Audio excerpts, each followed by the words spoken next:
Illusory by Lynse. Summary. For Danny, deceptions and illusions are part of her trade, but only because she's pretending to be something she's not. Most people take her tricks at face value, but Dipper and Mabel Pines aren't most people. Danny smoothed down the edge of her blue blanket, set down her beanie containing her last few quarters at her feet, and then stood to wait for someone to walk by her little corner of the park.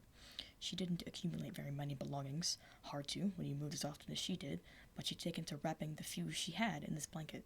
It was something that was truly hers, a kind gift from a stranger a few weeks ago. She couldn't remember where she'd been then. Montana, maybe? Minnesota? It didn't matter. It was hers, and she wasn't about to relinquish it, and kept her warm, acted as a sack while she traveled, and made a decent stage. Like now. Danny was still relatively new at performing. She'd only really been at this for a few weeks, but she was an old hat when it came to doing tricks and fooling people. She didn't like stealing. She still did it, but she didn't want to have to be so reliant on it.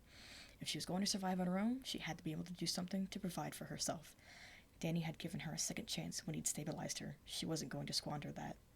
She also didn't want to leave the country for the next little while, on the off chance that Danny's fix didn't last, but as far as she could tell, the ecto-dejecto was still working and Vlad wasn't hunting her down. The only people in sight were a group of 4 teens coming down the walkway, another teenaged boy reading on a bench on the next path, and, farther away, a woman walking with a small child.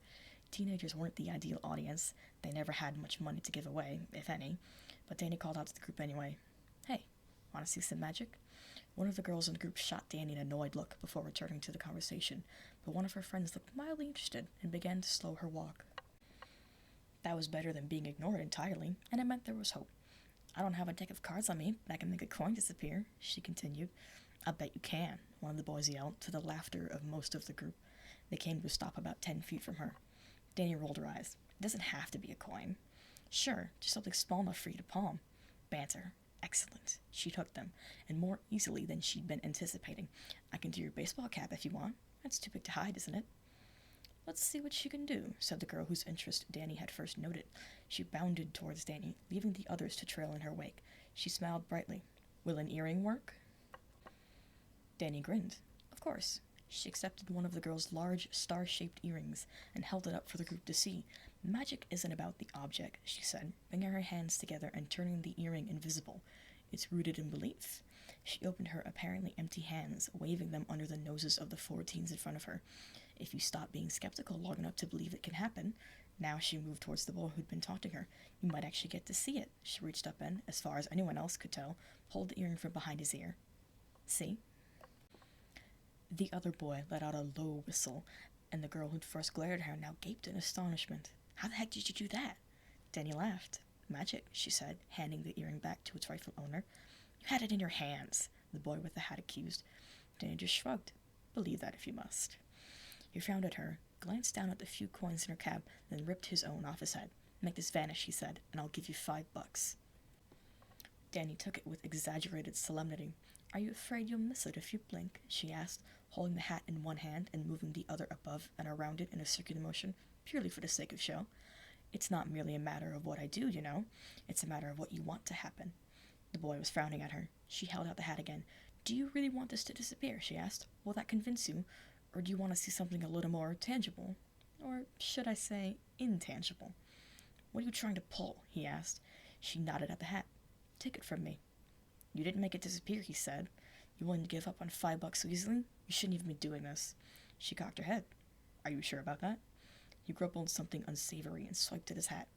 It took all of her self-control not to laugh in his face when his hand passed right through what he thought was solid fabric. "What the hell?" He tried to grab it again, but his hand closed on air. "This isn't... What the hell did you do?" "Magic." Still holding the cap, she put her hands behind her back, bowed, and then tossed the cap back to the boy. He fumbled but caught it. "Satisfied?" His mouth worked, but he couldn't find an answer. "That was wicked," said the other boy, pulling a handful of coins out of his pocket and tossing them all into her hat. "You're really good." "I still can't believe I saw that," said the first girl. "Where did you learn that?" asked the second. She'd already put her earring back on. "Here and there," Danny replied noncommittedly. "I've been traveling for a long time." "Would you be willing to show your magic to my brother? I don't have any money, but he does." The girl smiled and stuck out her hand. "I'm Mabel." Danny shook it and introduced herself before agreeing to go, figuring she could take care of herself if things looked like they were going to go south. The loud boy was still grumbling about how it all had to be a trick, but the other two teens were playfully teasing him now. Mabel waved them on and helped Danny gather her things. After carefully pocketing her earnings and wrapping everything else up in a bundle to be slung over her shoulder, Danny said, "Lead on." Mabel's brother turned out to be the kid who was reading on the park bench. It was a thick book, big and old, with a fancy cover, and looked utterly out of place in the boy's hands. In Vlad's library? Sure. A castle? Probably. A kid's backpack? Not so much. "Hey, Burbo," chirped Mabel as they came up to him. "This is Danny. Danny, meet Dipper." The boy stared at her, frowning. Danny raised a free hand in sort of a half-wave. Hi?" Almost immediately the boy, Dipper, looked sheepish. "Sorry," he said, slipping in a bookmark before closing the giant tome and offering a hand. Danny shook it. "I just wasn't expecting Mabel to bring company." He shot her a look that clearly begged for further clarification. "Danny has magic," Mabel said, rocking back and forth on her heels. "I thought you'd want to see it." "Magic?" repeated Dipper. He didn't sound skeptical or overly enthusiastic. Instead, he sounded wary. She'd gotten her fair share of cautious belief before, but straight-up wariness was new. "I've picked up a few tricks here and there," Danny said, setting her bundle on the far end of the bench. She pulled a coin from her pocket, rolling it between her fingers. She'd practiced this move enough that, even when she accidentally dropped it, she was usually quick at catching it with her other hand and pretending she'd meant to do that. Most people think of magic as sleight of hand or optical illusion, but I try to push past that. What I do isn't deception. It's not illusory. It's real. Dipper glanced at Mabel again, and Danny took the opportunity to turn the coin invisible. She wasn't lying, really. She didn't know how real magicians did their stuff, but if using her powers meant she could get enough money together for a decent meal, she had no qualms about using them. She wasn't in a competition, so it wasn't cheating, and if it was fooling people, well, they liked being hoodwinked. It's not like what Vlad had done with his powers to amass his fortune. Dipper and Mabel watched closely as Danny ran through a basic routine she'd developed. Mabel would laugh and clap, but her brother's brow furrowed as Danny continued. "That really isn't an illusion," he said, finally, after Danny had phased the mint from Mabel through her cheeks and into her mouth. Danny bit down on the mint with a satisfying crunch. "That's what I said when I started." "No, I mean, you're actually using magic." Which was also what she'd said, more or less. She'd settled on a smirk. "You expecting something else from a magician?" Deborah shook his head. "No, you're not. I mean, you're not a magician like most people think of a magician. You're more like a sorcerer, aren't you?" Danny raised an eyebrow. "I guess if you want to call me that, that's fine." Mabel put a hand on her shoulder. "I can translate. He means you're not a hack, which is why I told him you had magic and not did magic tricks, because there's a big difference. And we've learned to spot that even when other people can't." Suddenly, Danny was feeling a lot less comfortable. "Meaning what, exactly?"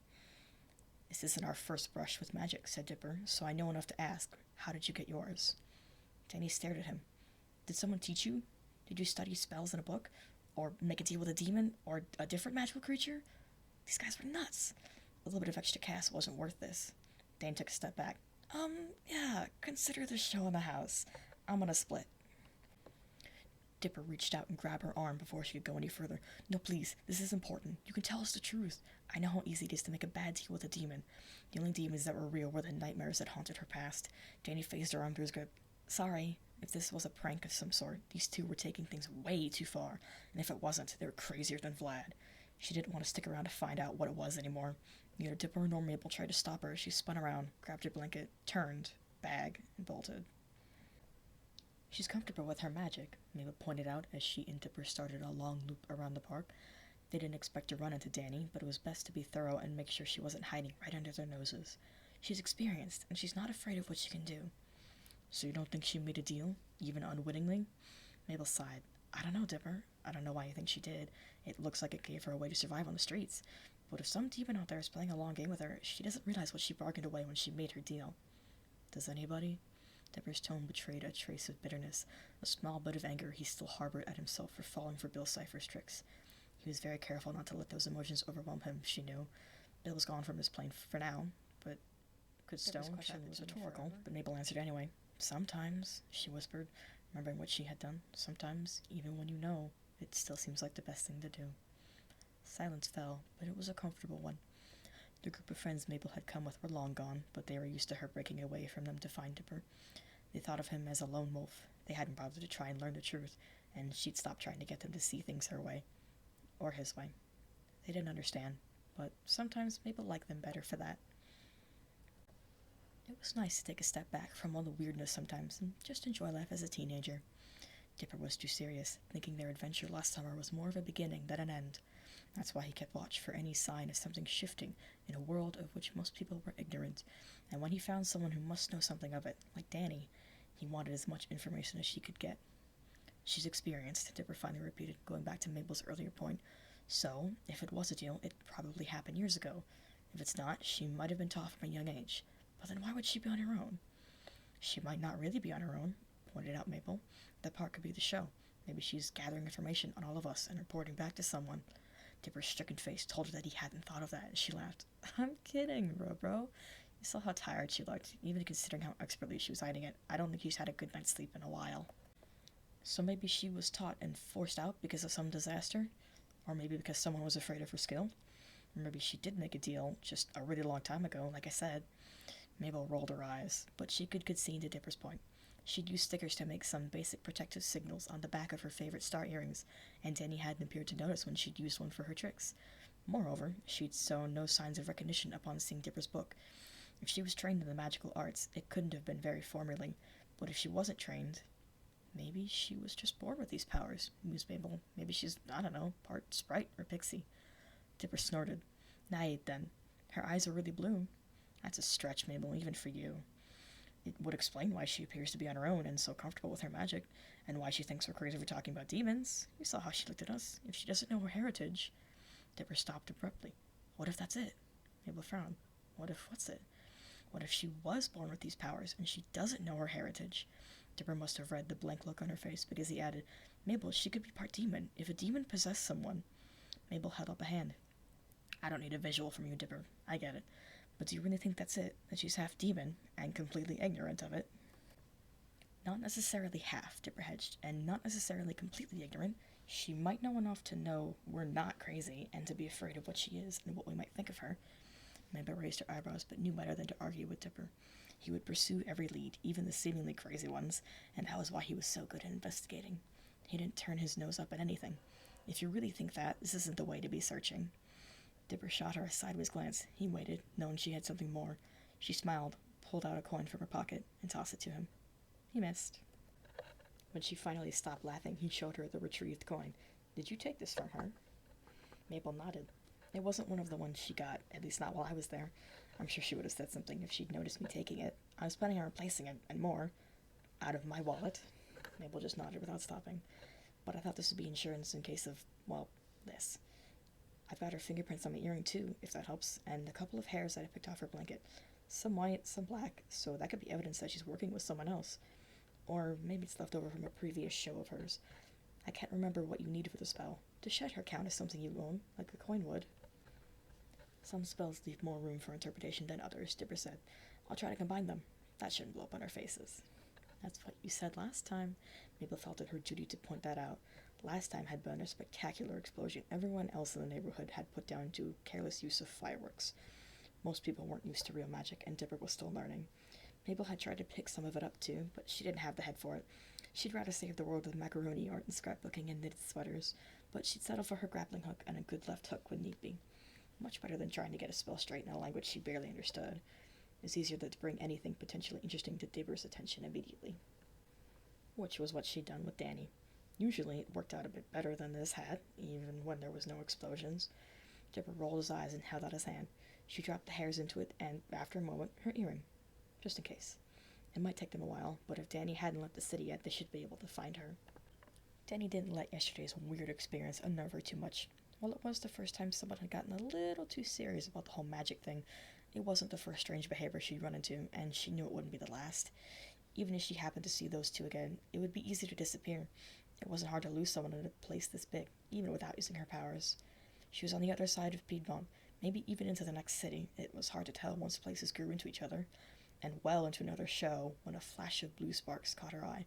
Her ghost sense hadn't gone off, but it hadn't been particularly reliable lately. Maybe a side effect of the ectodejecto, maybe just her body's way of telling her she wasn't fully recovered. Either way, she wasn't willing to rule out ghost. Daniel reached up and, from the perspective of everyone else, snatched a coin out of thin air, to a few appreciative oohs and clapping from the small crowd. She smiled as a couple of them tossed some of their own coins into the growing pile at her feet. Thank you, she said.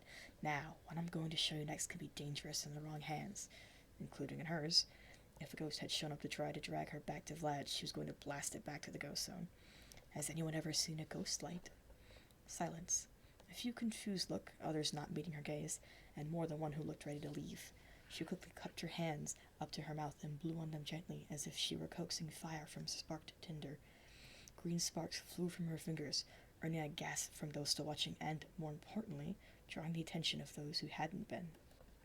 She let an ectoblast build within her hands so that it looked like a small, pulsing green ball of warm light. They can be difficult to coax into the open, she said, making up her speech as she went. Usually, if someone glimpses one, it's in the wild, a flickering fey light which is a warning of more powerful magic. But sometimes, and here she made a show of straining and focusing, letting the ectoblast glow a little brighter, people who know how can wake up a little magic around them that's gone dormant. No move from the ghost, if it was a ghost. Denny allowed the ectoblast to flicker away to nothing, and bowed to clapping hands and clinking coins. When she looked up again, she found herself facing Dipper and Mabel. She jerked back, flicking intangible out of instinct, but they didn't do anything besides stand there while the rest of the crowd wandered away. She found herself running through the various exit points she spotted earlier, trying to decide which way was best. "We're sorry," Dipper said hurriedly, perhaps reading her expression. "Please don't run. We just want to talk." Jenny crossed her arms. "Why?" "Because you know real magic," Dipper said quietly. "And Dipper still needs some work," Mabel added, much more loudly. She waved at her sweater, which started out green and then looked like it had been splashed with blue paint. "Right, Barbro?" Now that Danny looked at Dipper, his clothes had gotten a similar treatment, as if they'd been standing together when someone had hit them with a paint-filled balloon. Nothing was glowing, so she didn't think it was ectoplasm, but maybe that flash of blue? "So you, what, found me through some kind of tracking spell?" She wasn't entirely comforted when they nodded. "Fine, let's find somewhere quieter to talk." She gathered up her things, not questioning it when Mabel threw her a $10 bill, and led them to a little park hidden between the two residential areas not too far away. She found herself a nice patch of grass and dropped down, this time not relinquishing her hold on her blanket. She hadn't seen any anti-ghost weapons, but if they reached for something, she should be able to drop into the ground before they had a chance to pull anything out, and then she'd just have to leave the state to be on the safe side. She'd seen enough to know not to discount stuff like tracking spells, and she didn't have to deal with Desiree personally to know magic existed outside of illusions. Mabel and Dipper joined her on the ground, forming a tight circle. "We know that a lot of the things people think aren't real actually are," Dipper said. "I was always interested in that stuff before, but last summer threw us into the deep end. We were visiting our great-uncle, and..." He shrugged. "Things got a bit crazy." Sounded like their great-uncle lived somewhere in Anatomy Park. Fine. She could accept that explanation. Even if theirs was a different brand of crazy, she'd met enough ghosts that were reflections of things in this world to have an idea of the range that was out there. "Keep talking," was all she said. If they wanted anything out of her, she was going to get their story first. They skipped stuff, not bothering to hide that fact, but they still talked, so she didn't press. Their talk of demons finally made sense, at least, but if they'd run into ghosts too, a lot of things lined up. If their so-called demon had just been a ghost, the alternate dimension monsters, powers, possessions, but too much of it didn't. "You can't just create things in the ghost zone," Danny finally said. "It doesn't work like that. Even in a ghost lair, they're the only ones with that ability." Mabel and Dipper stared at her, and she realized what she just said. They'd never called it the ghost zone, but she knew there were different pockets of it that operated on the same basic rules, but differed in appearance and ignored some of the finer details of those basic rules. It hadn't seemed like too much of a stretch that this was one of those places in the ghost zone, except for the ability ordinary humans had to create things. "That was in the mindscape," Dipper offered, filling in one of the blanks they'd purposefully left before. "I know I said dimension, but it's not the one our other grunkle was in. It felt like a different dimension, but it was actually just what it sounded like. It had nothing to do with ghosts." "Nothing to do with ghosts," he said, when it sounded uncomfortably like Nocturne's power and the ghost of his ilk. There, humans were trapped in their own mindscapes, and something could seemingly be created out of nothing, just like in dreams. But saying any of that would only dig her into a deeper hole. Danny tried to shrug it off. "You know ghosts are real. The ones that aren't here are in the ghost zone. Stuck, usually, unless they can find or create a portal out of it." "And?" prompted Dipper. "And what?" "And why do you know so much about it?" Mabel cocked her head to one side. "Were you there? Is that regular magic?" And she didn't throw them a bone, they just keep picking away at her. "Yes and no. I've been there, not where I picked up my tricks. Back to your story." Dipper shook his head. "No, wait, you're not part demon, are you? You're just possessed."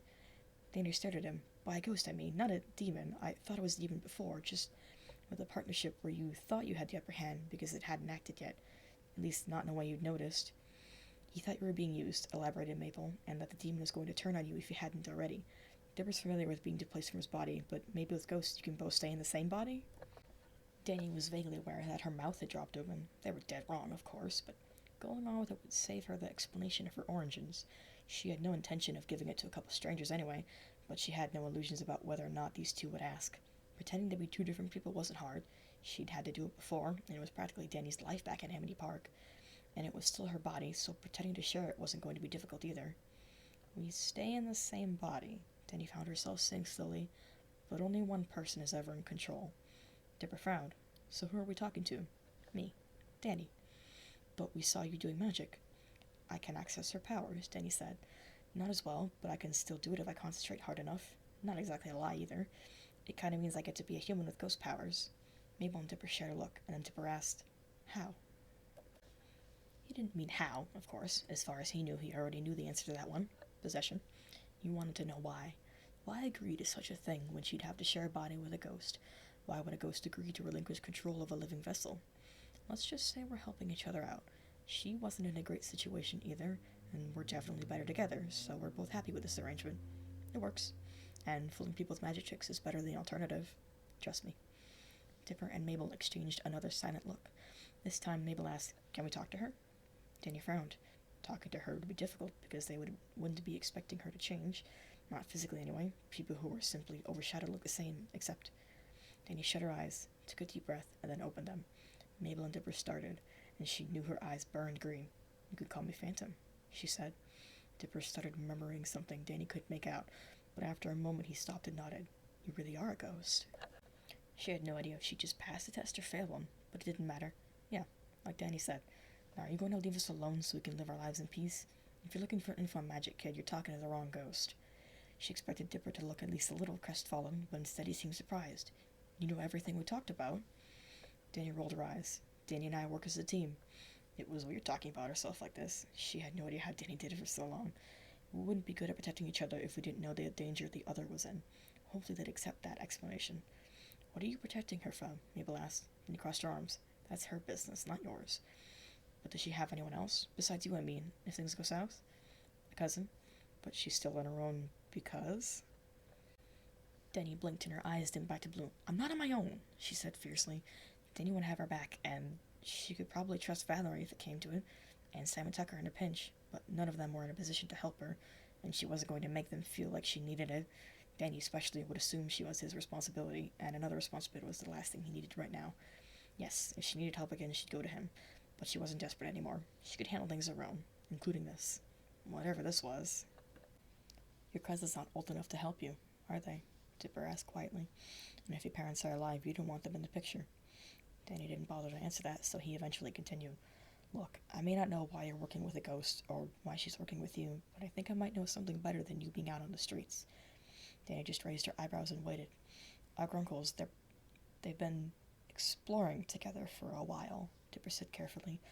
I think it would do them good if they had someone to take care of, and someone to take care of them. Then he snorted. You want me to go be babysat by your family so you can figure out what's up with me?